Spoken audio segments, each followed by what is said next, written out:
Russia, and I'd like to ask you excuse for not speaking German proper language for this night. Yes. Gostaria de agradecer o convite honroso que a Ana Graça me fez. Enfim, foi um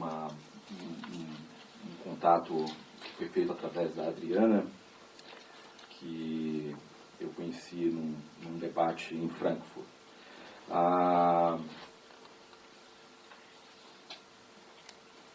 Também gostaria de salientar que essa é uma noite especial, como a Ana Graça salientou, o Dia da República, né, no Brasil. Eu acho que, coincidentemente, isso nos remete a várias questões que vão ajudar a gente a discutir as questões que nós propomos a falar hoje, sobre a democracia brasileira. Ja, vielen Dank zunächst einmal für die Einladung von Ana Graça. Ich habe diesen Kontakt über Adriana bekommen. Vielen Dank auch dafür. Adriana habe ich in Frankfurt kennengelernt bei einer Debatte, auch über die politische Situation in Brasilien. Und wie Graça bereits gesagt hat, ist heute eine ganz besondere Nacht. Das ist nämlich der Nationalfeiertag Brasiliens. Und dieses Thema auch der Nation ermöglicht es uns, über verschiedene Fragen zu diskutieren, die für die gesamte Debatte heute Abend von besonderer Bedeutung sind. Bom, também gostaria de dizer que preparei para essa noite especialmente um artigo e fizemos uma tradução conjunta, a Adriana e com a revisão da Iná. Eu trouxe apenas 6 cópias, não foi possível trazer mais, mas ficará aqui para quem desejar saber mais detalhes sobre a minha conferência hoje. Ich habe auch einen Artikel vorbereitet über das Thema, über das wir heute sprechen werden. Dieser Artikel wurde übersetzt von Adriana und Ina hat ihn korrigiert. Ich habe leider nur 6 Exemplare mitbringen können, aber falls Sie sich dafür interessieren, können Sie sich gerne eines davon mitnehmen, um mehr zu erfahren über das Thema, über das ich heute sprechen werde. Bom, o tema dessa noite é uma discussão sobre a democracia brasileira e se ela ainda se sustenta diante dos acontecimentos políticos dos últimos 2 anos, né?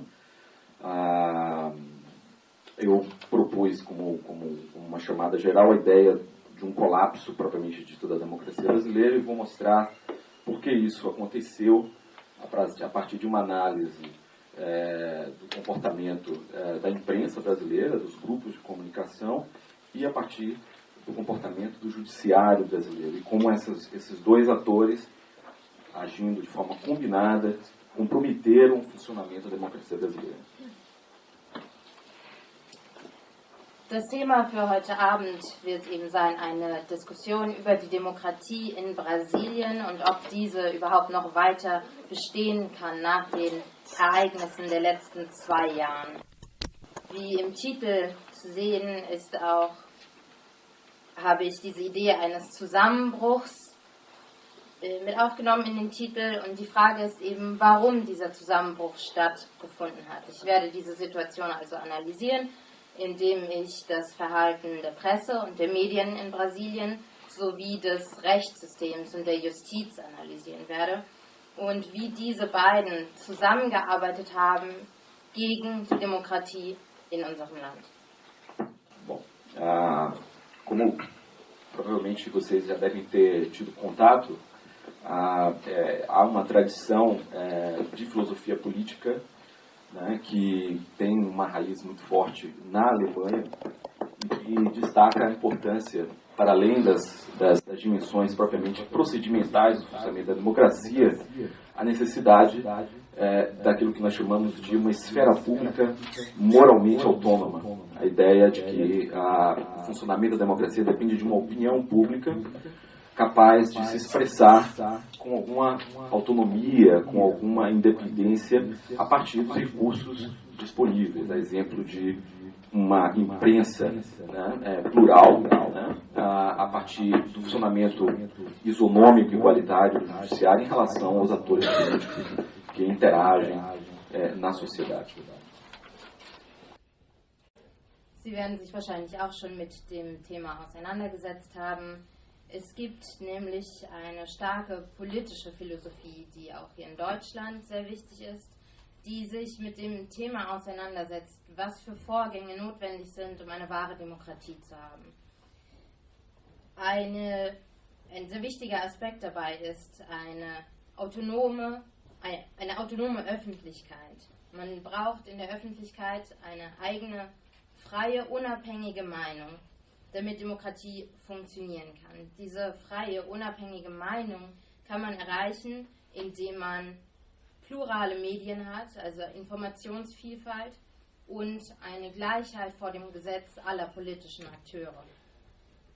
Bom, dito isso, nós podemos afirmar, fazer algumas afirmações de forma mais contundente, né?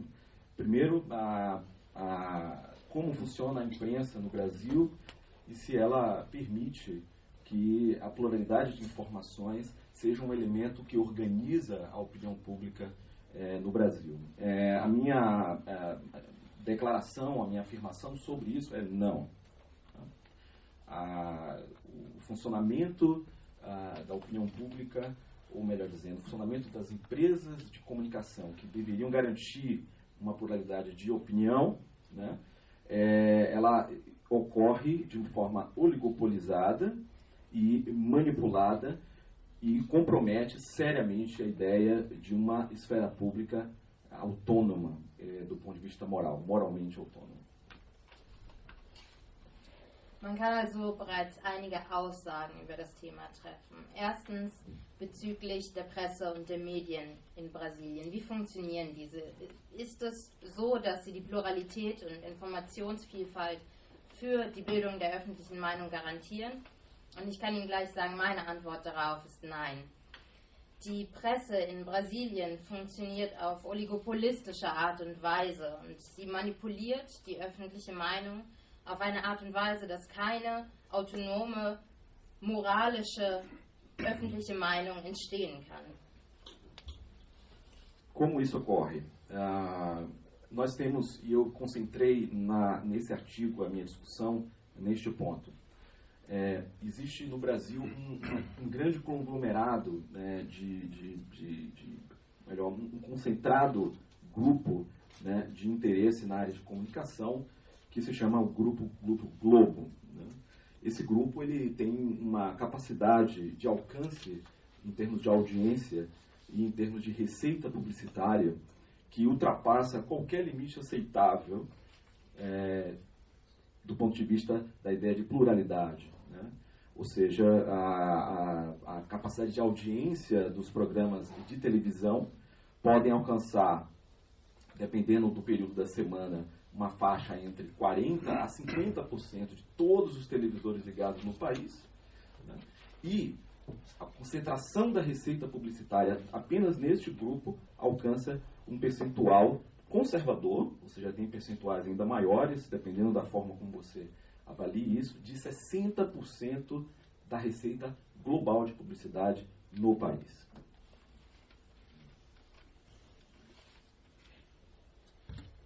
In Brasilien gibt es, das habe ich auch in meinem Artikel näher ausgeführt, ein großes Medienkonglomerat, das gemeinsame Interessen vertritt im Bereich der Kommunikation. Und zwar ist das die riesige Mediengruppe Globo. Diese Mediengruppe hat eine enorme Reichweite, die eigentlich vom Standpunkt aus gesehen der Informationsvielfalt inakzeptabel ist. Die Zuschauerzahlen in den Hauptsendezeiten im Fernsehen betragen teilweise 40-50% der brasilianischen Bevölkerung. Also 40-50% aller Fernseher, die zu dieser Zeit eingeschaltet sind, laufen auf den Sendern der Globo. Darüber hinaus sind auch die Werbeeinnahmen dieser Mediengruppe enorm. Und zwar betragen sie teilweise ganze 60% der Gesamtwerbeeinnahmen des ganzen Landes. Dito isso, há conjunto de impactos políticos desse grau de concentração de um veículo de comunicação dessa natureza, né? Eu vou destacar apenas alguns, mas eu poderia avaliar, poderíamos passar uma noite inteira só falando sobre esse ponto, mas eu vou destacar apenas alguns deles, né? O Grupo Globo é uma organização criada nos anos 60 por um empresário chamado Roberto Marinho, que teve um papel muito importante no apoio do regime militar que chegou ao poder em 1964. Este empresário, hoje falecido, né, construiu um império de comunicação que hoje, do ponto de vista comparado, é o quarto maior grupo de comunicação do mundo, né? O tipo de jornalismo praticado pelo Globo é muito semelhante àquele que vocês conhecem, praticado pelo Rupert Murdoch, né? Do grupo que leva o próprio nome do empresário e que se comporta de maneira bastante ofensiva no ambiente político norte-americano. Estou apenas comparando para vocês terem uma ideia geral do tipo de jornalismo praticado pela Globo. Dieses Ausmaß, diese unglaubliche Reichweite der Mediengruppe Globo hat viele Auswirkungen auf die politische Situation, weil es sich beim Fernsehen um ein so wichtiges Medienformat handelt. Ich werde jetzt einige dieser Auswirkungen aufführen und es gibt jedoch so viele, dass ich eigentlich den ganzen Abend darüber sprechen könnte. Aber ich werde mich kurz fassen. Die Mediengruppe Globo wurde in den 60er Jahren von Roberto Marinho gegründet. Dieser war auch eine sehr wichtige Persönlichkeit bei der Etablierung der Militärdiktatur in Brasilien, die 1964 begann. Der inzwischen verstorbene Marinho hat also diese riesige Mediengruppe gegründet, die heute zu den größten Mediengruppen der Welt gehört, nämlich ist sie auf Platz 4. Der Journalismus der Gruppe Globo ist ähnlich dem der Rupert Murdoch Group in Nordamerika. Es handelt sich also um einen sehr angreifenden Journalismus, was den politischen Bereich betrifft, und diese Gruppe ist in Nordamerika vor allem vertreten. E mais uma informação importante, o impacto que essa organização tem na esfera política brasileira, ela se apresenta, de algum modo, através das suas repetidoras regionais. Ou seja, existe um grande grupo que é uma holding, que se chama de Grupo Globo, mas regionalmente existem TVs locais que pertencem a lideranças políticas que têm um enorme poder eleitoral, propriamente dito. Ou seja, a Globo depende não apenas da sua própria programação para conseguir audiência, mas ela também se ancora ou se apoia em TVs regionais que reproduzem essa programação na esfera local. Esses proprietários locais das repetidoras da Globo, eles têm um papel de colaboração mútua com o canal de televisão e os interesses políticos. Em que sentido? Você quer que eu interrompa você? Talvez. Also es gibt noch eine weitere wichtige Information zu diesem Thema, und zwar die Auswirkungen, die diese Mediengruppe auf das politische Geschehen in Brasilien hat, zeigt sich vor allem auch durch die regionalen Programme. Es gibt also die große Mediengruppe, eine Holding, die Globo, und dann gibt es in jedem Bundesstaat noch weitere regionale Fernsehsender, die großen Einfluss auf die Wahlbevölkerung haben. Die regionalen Fernsehsender unterstützen sozusagen die große Globo, indem sie ihren lokalen Einfluss bei den unterschiedlichen regionalen Bevölkerungen auswirken. So arbeiten diese beiden Sphären zusammen, die politische Meinung im Land zu beeinflussen. Essa aliança entre lideranças políticas locais que possuem esses canais que repetem a programação da Globo e a própria Globo funciona da seguinte forma. De um lado, a Globo permite que as TVs regionais tenham uma audiência suficiente para que as lideranças regionais possam eleger o maior número de deputados e senadores, parlamentares. E, de outro lado, esses parlamentares não podem votar nenhuma medida legislativa que permita a desconcentração da pluralidade, ou seja, da divulgação de notícias e dos órgãos de comunicação no país. É uma aliança tácita, ou seja, você não vai encontrar isso em lugar nenhum, escrito em lugar nenhum, mas que funciona dessa forma. Ou seja, o Grupo Globo é uma instituição interpartidária, funciona não só como um grupo corporativo de produção de notícias e dramaturgia, as novelas da Globo são famosas no mundo inteiro, mas funciona também como uma organização que veta, a partir dessas alianças políticas, que veta qualquer iniciativa legislativa que procure desconcentrar a produção de notícia e a produção de conteúdo, de mídia no país. Die Zusammenarbeit zwischen diesen regionalen Fernsehsendern und der großen Holding Globo funktioniert wie folgt. Die Globo sorgt dafür, dass die zur Wahl stehenden Politiker, seien es Senatoren oder Gouverneure, eine große Zuhörerschaft erhalten und dadurch gewählt werden. Und im Gegenzug dafür verpflichten sich die dann gewählten Senatoren und Gouverneure dazu, jede zur Wahl stehende Gesetzesänderung, die etwas an diesem Medienmonopol ändern könnten, nicht zu wählen. Die Globo hat dadurch viele Allianzen mit verschiedenen Parteien auch. Und das Wichtige ist eben dabei, dass Globo nicht nur Unterhaltungsfernsehen macht, sondern sich wirklich aktiv auch in die Politik einmischt, indem eben verhindert wird, dass die Pluralität und Informationsvielfalt durch eine Dekonzentrierung der Medien erreicht wird.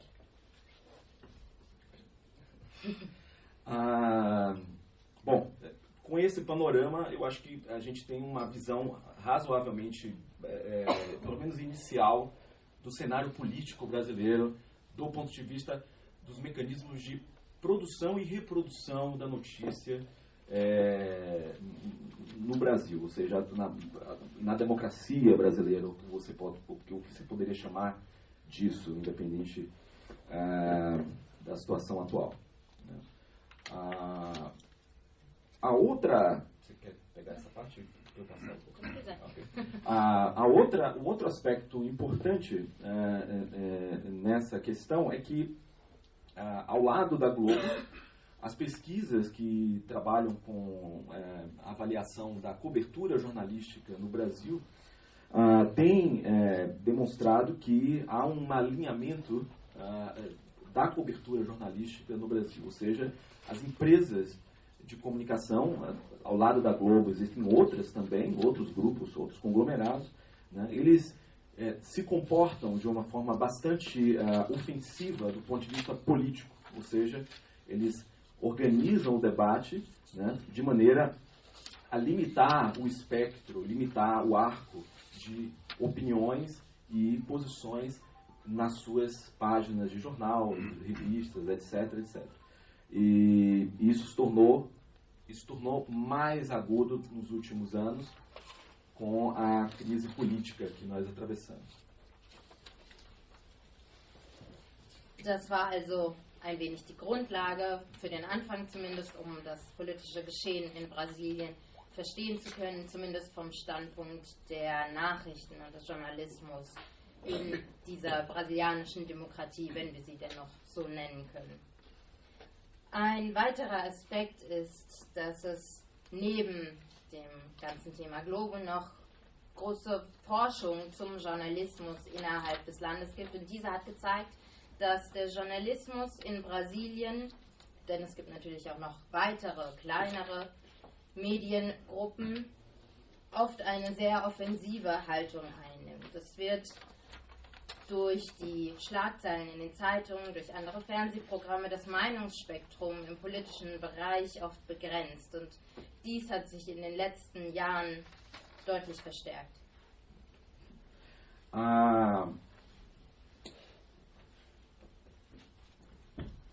Provavelmente vocês já devem ter acompanhado, não apenas fora da Alemanha, mas na própria história alemã, episódios em que a imprensa cumpre um papel fundamental na organização do debate, né? Então, eu ofereci esse panorama do funcionamento da imprensa brasileira apenas para que vocês tenham uma razoável ideia do tipo de mobilização que esses veículos podem produzir de maneira intencional, proposital, no debate político, né? Mas, dito isso, né, provavelmente os senhores já devem ter acompanhado a crise brasileira e devem ter identificado claramente que o principal tema da crise brasileira seria o tema da corrupção, né? Esse é o grande tema que, de algum modo, não chega a ser algo novo. Muita gente, quando ouve falar sobre isso, esse tema associado ao Brasil, faz aquela cara assim, mais uma vez, né? Assim, não chega a surpreender, né? Mas eu gostaria de fazer um outro tipo de enquadramento sobre esse tema, que eu acho que combina e que de algum modo se associa com a questão da concentração dos grupos de comunicação. Sie kennen das vielleicht, Sie haben das bestimmt auch schon in Deutschland beobachten können, dass die Medien oft einen großen Einfluss auf politische Debatten haben. Und deshalb wollte ich das hier an dieser Stelle erwähnen, damit Sie vielleicht eine Idee davon kriegen, wie stark die Mobilisierung durch Medien sein kann, was Politik angeht. Der gesamte politische Diskurs kann durch die Medien verändert werden.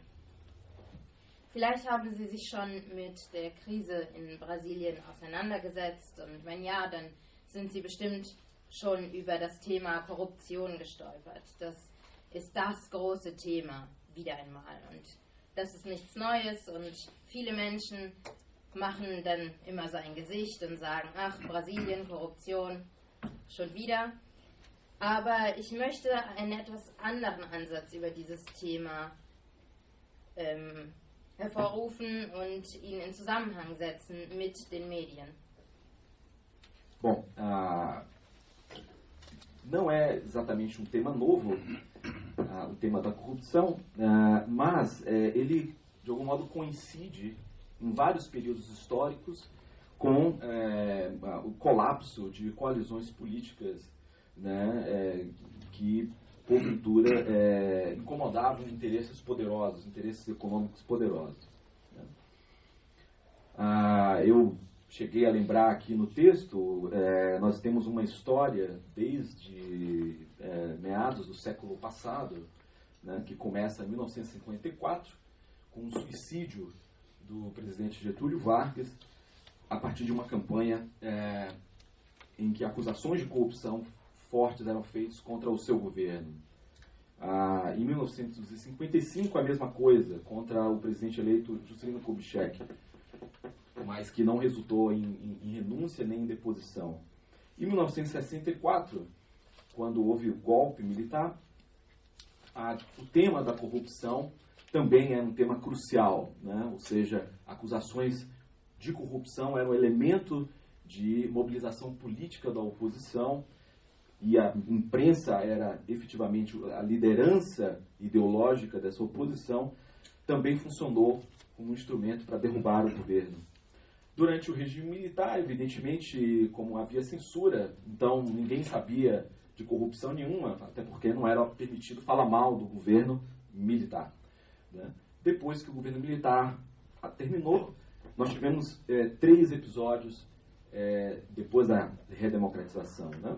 O episódio do Collor, que caiu também com a campanha de corrupção, o episódio do Lula, que em 2005 foi acusado também de corrupção,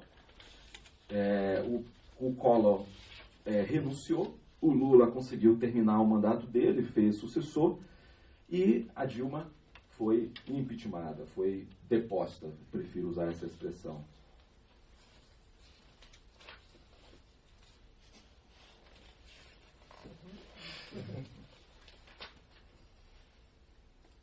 Also das Thema Korruption ist kein neues Thema. Es ist aber interessant zu bemerken, dass die Korruption immer wieder in historischen Zeiten aufgekommen ist, in denen es politische Zusammenbrüche des Systems gegeben hat. Immer wenn das Volk angefangen hat zu rebellieren gegen die wirtschaftlichen Interessen.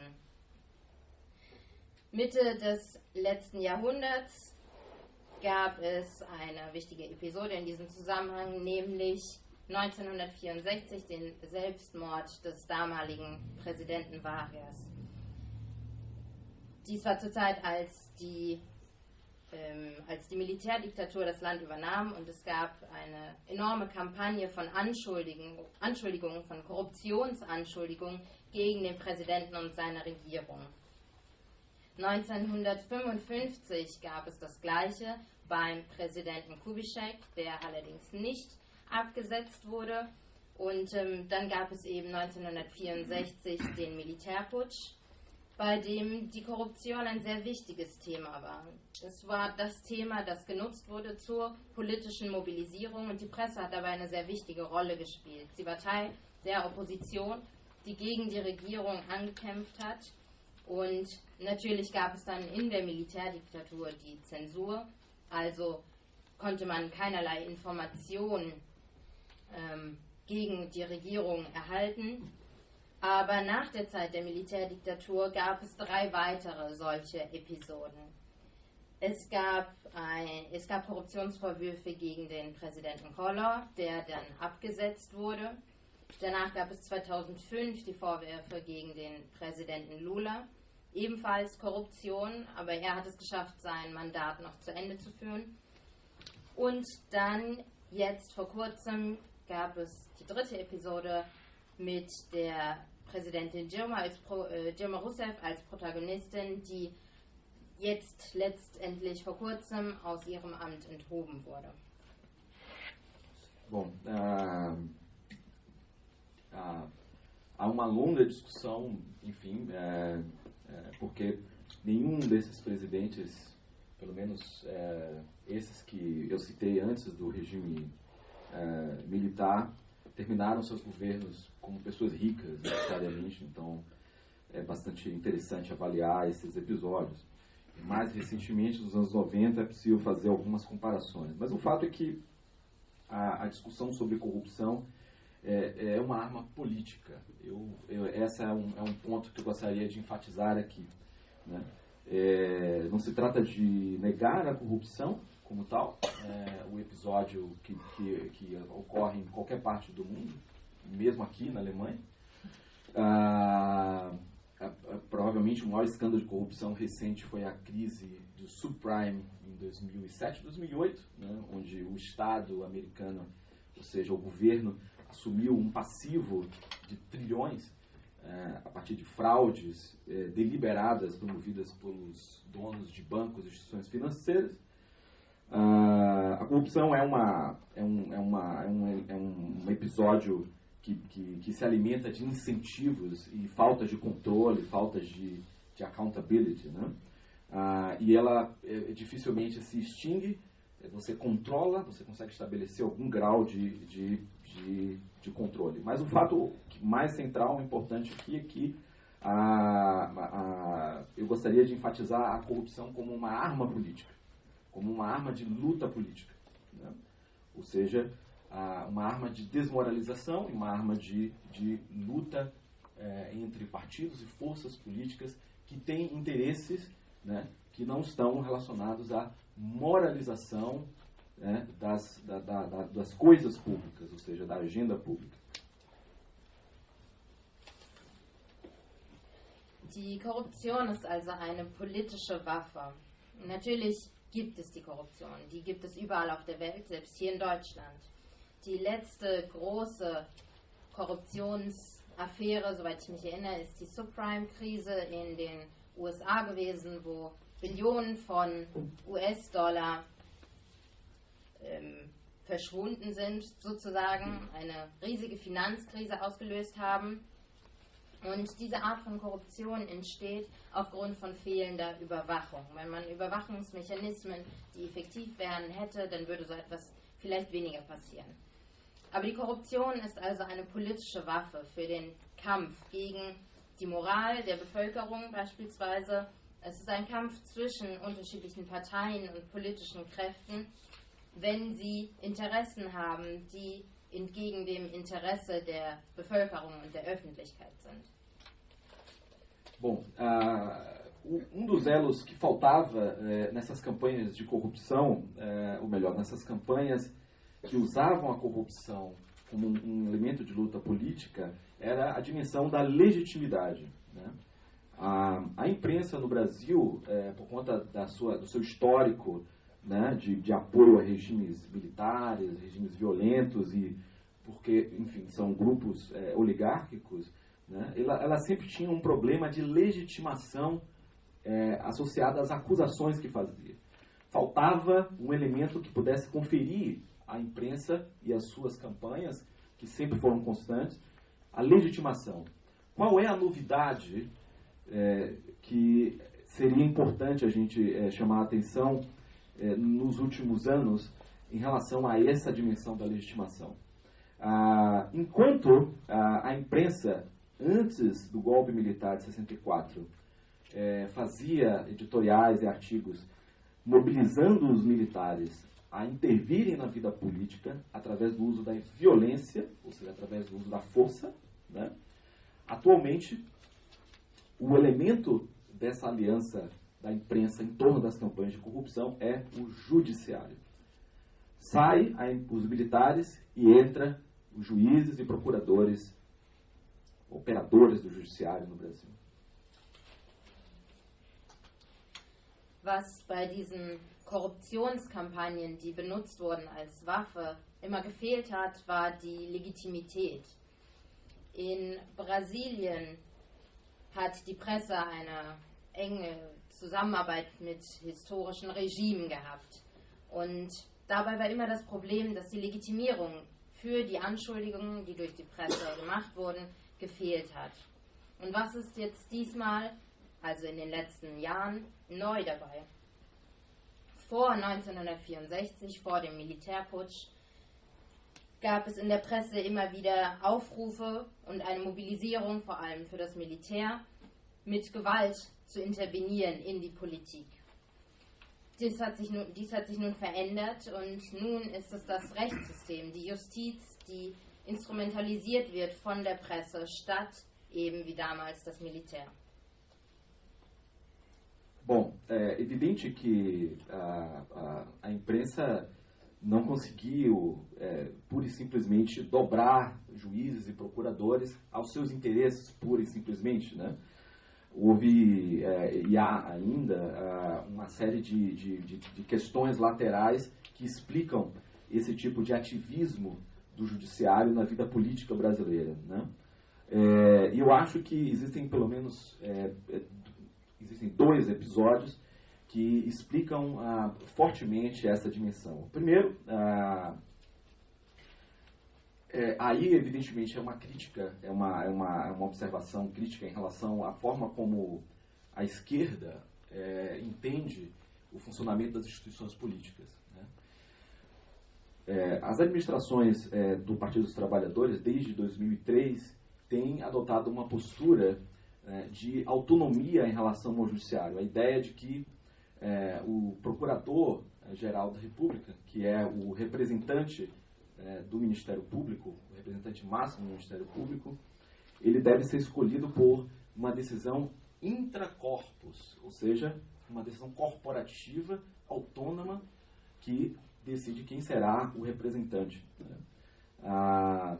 E a escolha de membros do Judiciário, da Suprema Corte, também deve ser decidida a partir de gestões internas, ou seja, a partir de escolhas e consultas internas à própria comunidade de magistrados, né?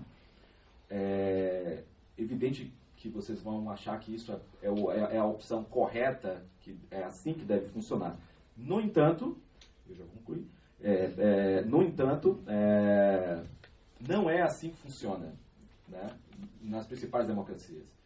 Porque na filosofia política, ou seja, na constituição dos Estados modernos, o judiciário ele precisa dos chamados check and balances, ou seja, precisa dos chamados controles externos para impedir que este corpo, né, que tem enormes prerrogativas institucionais, funcione como uma força política autônoma e autocrática, né, ou com interesses políticos específicos.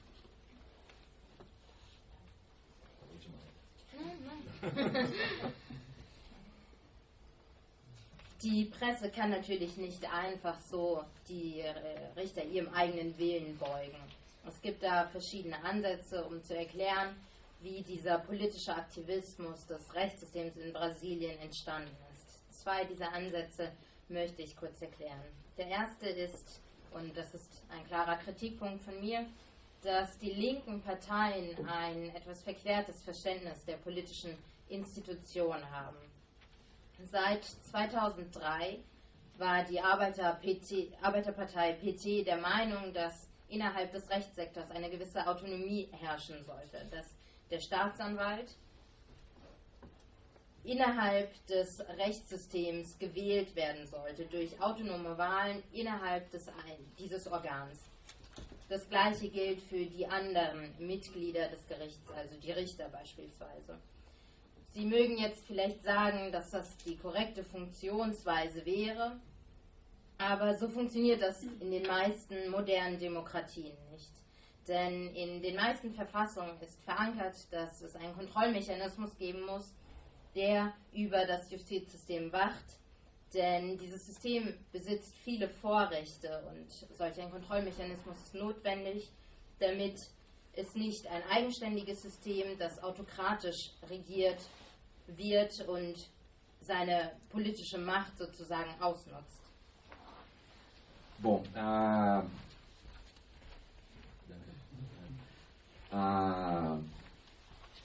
uma consequência prática disso foi a forma como o judiciário operou em 2 episódios clássicos. Um em 2005, na verdade o episódio começa em 2005, ele se estende ao longo do tempo, que foi a da ação penal 470. Né? Nessa ação penal, eu acho que isso é uma coisa que vai valer a pena tocar como exemplo.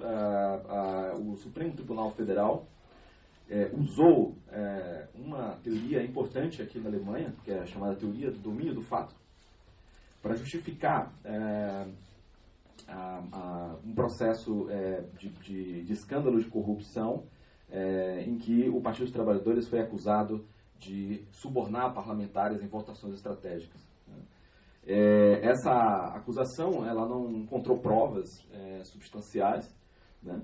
E uma das formas de legitimar essa decisão da Suprema Corte foi usar a teoria do domínio do fato para dizer que a teoria permite que seja possível condenar alguém sem provas. Curiosamente, o autor da teoria, um jurista alemão, Klaus Roxen, foi ao Brasil e declarou em entrevista pública que o STF, ou seja, a Suprema Corte, havia errado, havia se equivocado no uso da teoria. Nem ele autorizava essa interpretação e nem ele achava correta a ideia de que um magistrado pudesse tomar uma decisão baseado nesse tipo de pressuposto.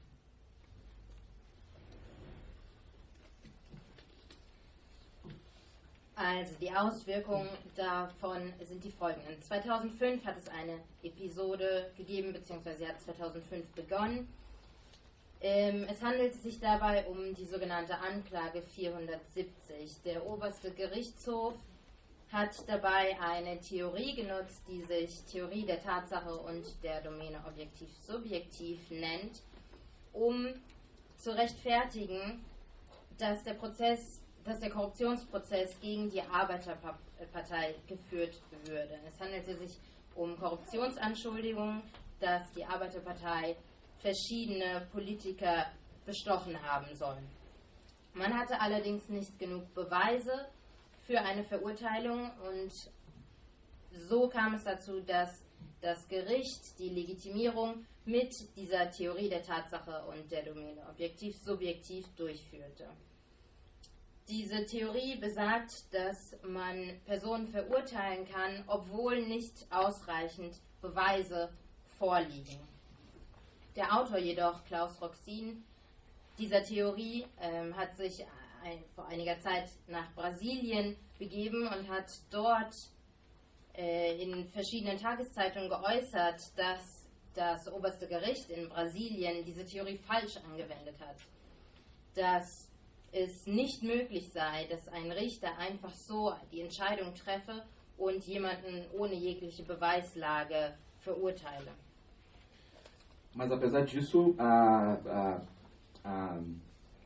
o processo todo foi envolvido por uma campanha de imprensa, haja vista que a imprensa era adversária ideológica do governo do Partido dos Trabalhadores, e o processo, ou seja, a sua conclusão como tal, né, se tornou politicamente incontornável, ou seja, a Corte tomou essa decisão a despeito dessa controvérsia.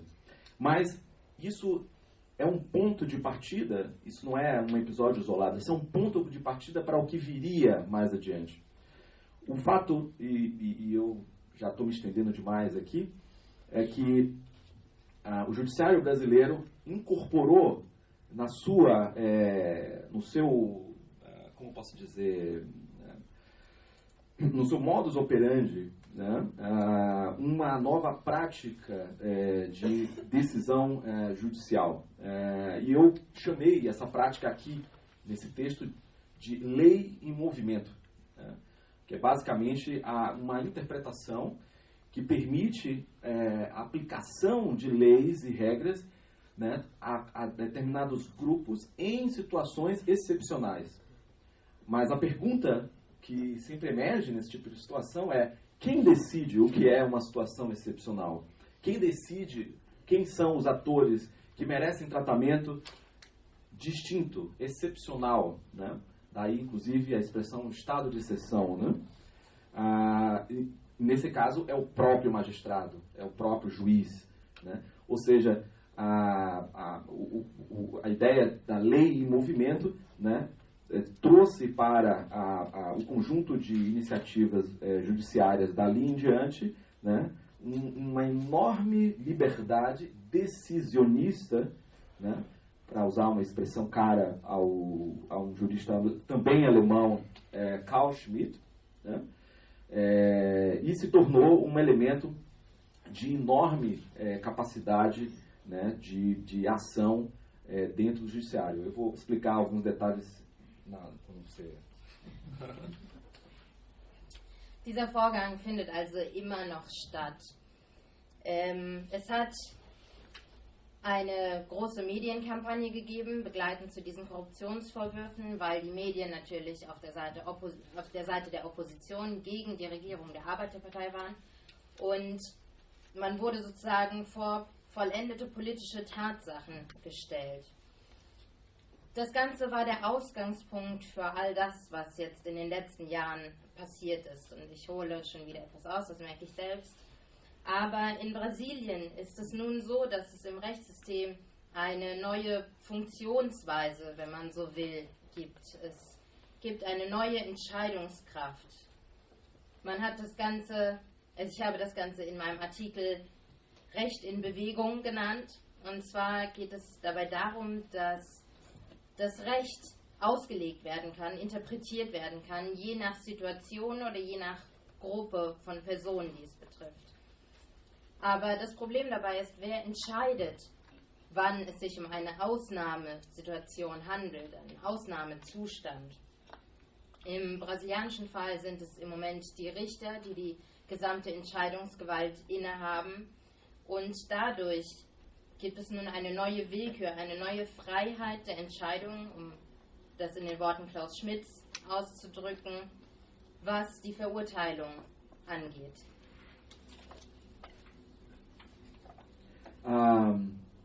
Com essas iniciativas, essas inovações, o que tivemos no Brasil foi o surgimento de vários mecanismos de investigação que fariam provavelmente todos vocês aqui nessa sala pensar se tratar de algum tipo de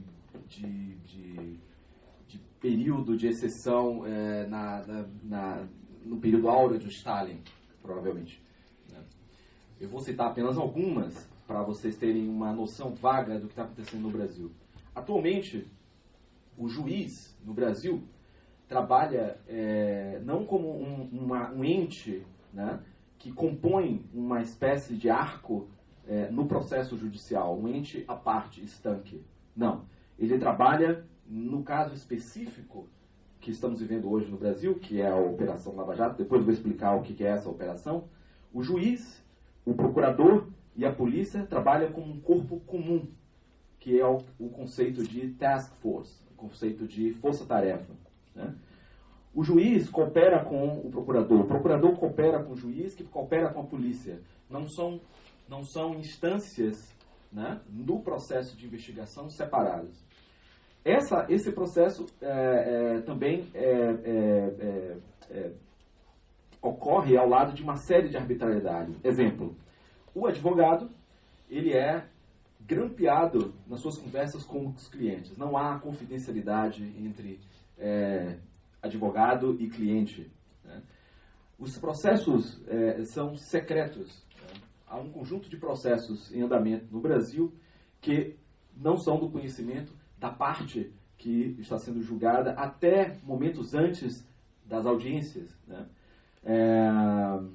As notícias que são objeto de investigação são vazadas pelo juiz e pelo procurador para a imprensa, para que a imprensa produza notícias que resultem em uma mobilização da opinião pública em regime de pré-julgamento daqueles que estão sendo investigados, né? Ok. Em resumo, esse é o cenário, enfim, que se estabeleceu. Claro. Claro. Legal.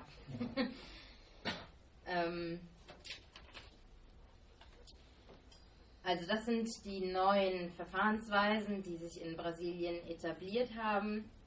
Es gibt auch viele verschiedene neue Ermittlungsverfahren jetzt in Brasilien und ich denke, dass wenn Sie von diesen hören würden, einige von Ihnen vielleicht an die Zeit Stalins denken würden. Ich will nur einige kurz erläutern. In Brasilien ist es zurzeit so, dass die Richter nicht mehr als einzelne Instanz im Justizsektor funktionieren. In dem großen neuen Ermittlungsverfahren Lava Jato, das ich später erklären werde, arbeiten die Richter zusammen mit Staatsanwälten und mit der Polizei in einer Art Taskforce zusammen. Es handelt sich also nicht um getrennte, einzeln ermittelnde Instanzen. Es gibt sehr viel Willkür bei den neuen Ermittlungsverfahren. Zum Beispiel werden Anwälte einfach abgehört, wenn sie Gespräche mit ihren Klienten haben. Die Verfahren finden teilweise geheim statt und die Verklagten bekommen erst kurz vor den Verfahren, vor den großen Prozessen überhaupt mit, was ihnen vorgeworfen wird. Und ein weiteres großes Problem ist, dass Informationen, die eigentlich geheim bleiben sollten im Verfahren, an die Presse weitergegeben werden. Diese Informationen werden dann groß aufgebauscht, sodass es zu einer Vorverurteilung der Angeklagten in der Bevölkerung kommt. Okay. O fato é que essas inovações, né, elas ganharam um caráter de enorme aceitação popular, né? Há um clima, né, em que as operações judiciais associadas com a enorme publicidade e exposição produzida pela imprensa, né, está atingindo não propriamente ou não necessariamente as pessoas ou os indivíduos que merecem ou que deveriam ser investigados. Elas têm atingido ou têm alcançado uma repercussão política no próprio sistema partidário. O que significa dizer isso, né? Significa que nós estamos vivendo, nesse momento, um episódio, vamos dizer assim, em que os atores, né, políticos podem e já estão sofrendo um processo de criminalização que os exclui da competição política, né? E isso é uma dimensão razoavelmente perigosa, né? Considerando que nós estamos falando de uma democracia, né? E compromete, e isso eu vou pontuar brevemente para poder a gente fazer um debate, né?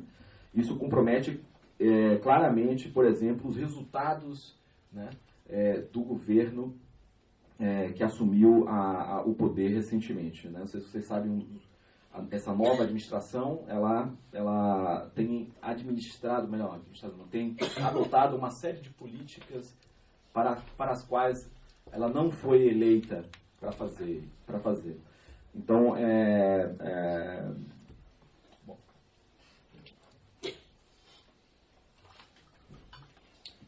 Es gibt also eine ganze Reihe von Innovationen, die allerdings von der Bevölkerung akzeptiert werden. Diese ganze Publicity rund um diese neuen Ermittlungsverfahren verändern einiges. Sie verändern nicht nur das Leben derjenigen, die angeklagt werden, sondern haben sogar Auswirkungen auf das gesamte Parteiensystem Brasiliens.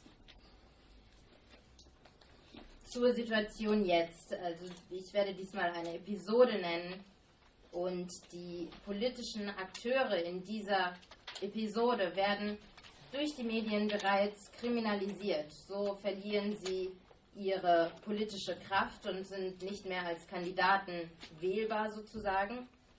Und das ist sehr gefährlich, weil wir ja eigentlich von einer Demokratie sprechen.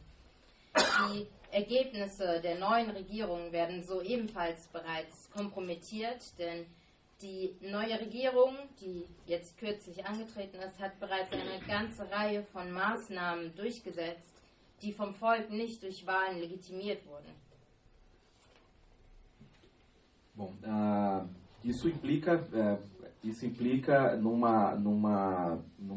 na emergência também de um conceito que encontra algum debate aqui na Alemanha, que é o chamado direito penal do inimigo, né?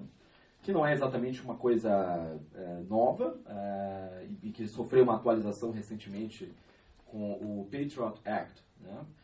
A lei patriótica nos Estados Unidos, que é a produção de um conjunto de prerrogativas excepcionais do magistrado para que ele possa atacar o que se julga ser o inimigo interno.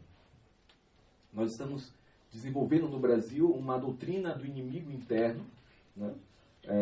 Não exatamente uma doutrina, talvez essa não seja a palavra adequada, mas uma rotina, né, de investigações e de opressão, né, a partir dessa aliança entre o judiciário e a imprensa, né, que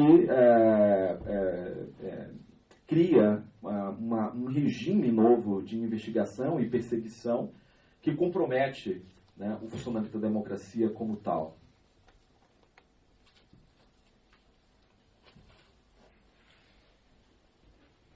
Was implizit auch ein wichtiges Konzept ist das sogenannte Feinstrafrecht, das hier in Deutschland auch eine gewisse Bedeutung hat. Das ist auch kein neues Konzept, hat aber kürzlich einige neue Konnotationen erfahren. Es gab in den Vereinigten Staaten den Patriot Act, das war ein Paket von Sondermaßnahmen und Regelungen, die es den Richtern erlaubt hat, mit besonderer Härte gegen sogenannte interne Feinde vorzugehen.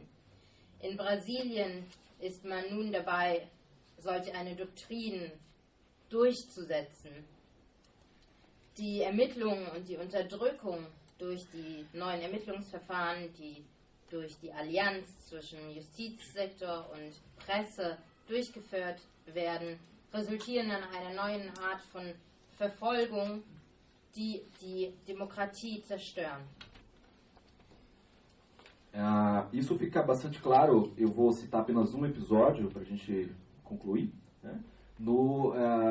recentes julgamentos que ocorreram no Supremo Tribunal Federal. Os últimos 2 grandes julgamentos que ocorreram no Brasil ocorreram precisamente no calendário eleitoral. O julgamento da Ação Penal 470 ocorreu nas eleições municipais de 4 anos atrás.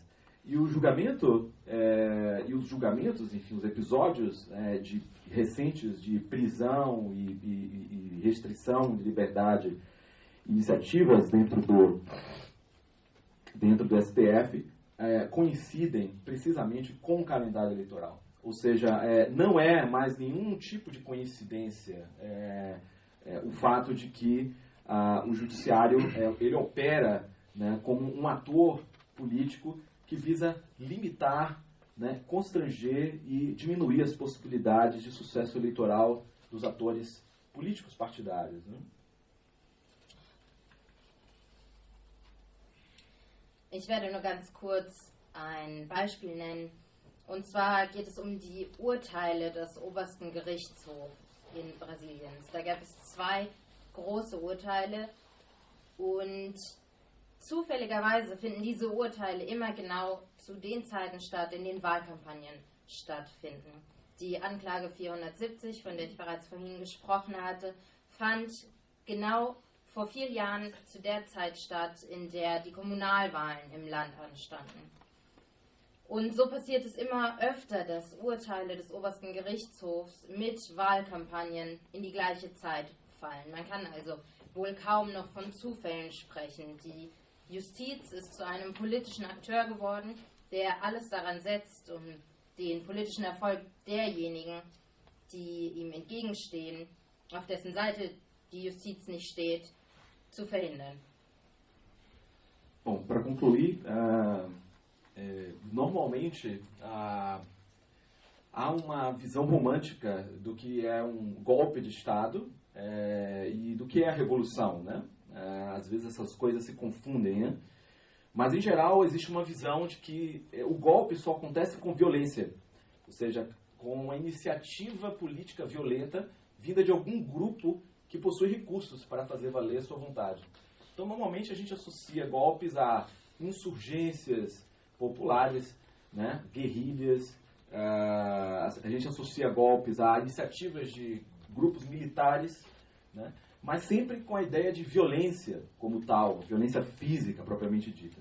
No entanto, historicamente, as experiências de golpe, né, elas não estão, eu arriscaria dizer, inclusive, majoritariamente associadas à ideia de violência propriamente dita.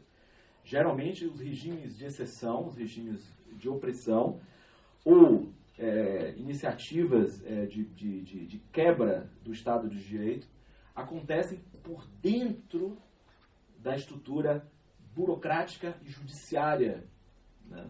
E isso é uma característica muito importante, porque na nossa cabeça, geralmente a gente não associa essas transformações internas da máquina pública, nos mecanismos de controle, né, da máquina pública, como uma fonte, né, de mudança do Estado de Direito.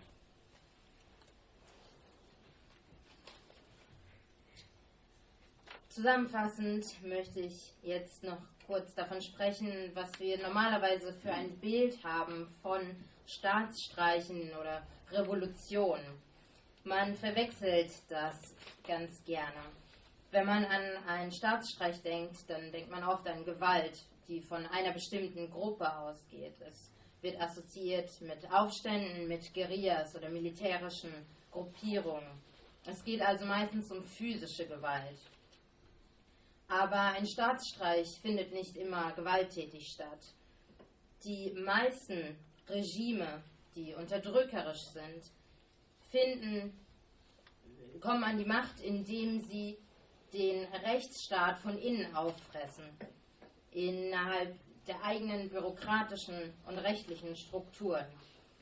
In den Köpfen der Menschen kommt es oft nicht an, dass innere Veränderungen gleichbedeutend sein können mit der Quelle der Zerstörung eines Rechtsstaates. Por isso eu defendo a ideia de que o que ocorreu no Brasil foi um golpe de Estado, ou seja, não é impeachment, porque impeachment é um conceito jurídico previsto na Constituição que garante a remoção de governantes envolvidos em casos previstos na lei, né, que permita essa decisão ser tomada. Não foi o que aconteceu com a Dilma, ou seja, não houve nenhuma comprovação de envolvimento dela com crimes, né? Ela foi removida por decisão política e a razão para isso nós estamos verificando agora, né? Há uma plataforma de políticas econômicas e de direitos, de transformação, né, de agenda econômica de direitos, né, em que toda a política adotada de fortalecimento de direitos de minorias, fortalecimento de políticas sociais, né, fortalecimento de políticas industriais para diversificar a base econômica, tudo isso está sendo, neste momento, revertido, ou seja, está sendo demolido por decisão de um governo que não foi eleito para tomar essa decisão. Quer dizer, ele não foi eleito, ponto, né? E, portanto, não tem nenhuma legitimidade ou autoridade para adotar essas medidas. A mais importante medida, que basicamente lança o Brasil para o patamar anterior à Constituição de 1988, que é considerada a Constituição Cidadã, que garantiu direitos na Constituição, na Carta Magna, né? Ela desmonta, né, a agenda, desmonta a possibilidade de financiamento de toda a estrutura de políticas sociais, como saúde, educação, previdência, etc., e retira de sindicatos e grupos organizados na sociedade uma série de prerrogativas, como, por exemplo, o direito de greve de funcionários públicos, recentemente suprimida por decisão do Supremo Tribunal Federal. Em resumo, é um cenário não muito animador, né, mas que precisa, de algum modo, ser esclarecido e discutido, não só no Brasil, como aqui fora também. Então, eu fico muito agradecido e feliz de vir aqui e oferecer algumas ideias para a gente discutir. Deshalb, aufgrund der Tatsachen, die ich bereits genannt habe, denke ich, dass das, was in Brasilien passiert ist, in der Tat ein Staatsstreich war. Es war kein Amtsenthebungsverfahren, so wie es in der Verfassung vorgesehen ist, weil einfach keine Grundlage für ein solches Verfahren da war.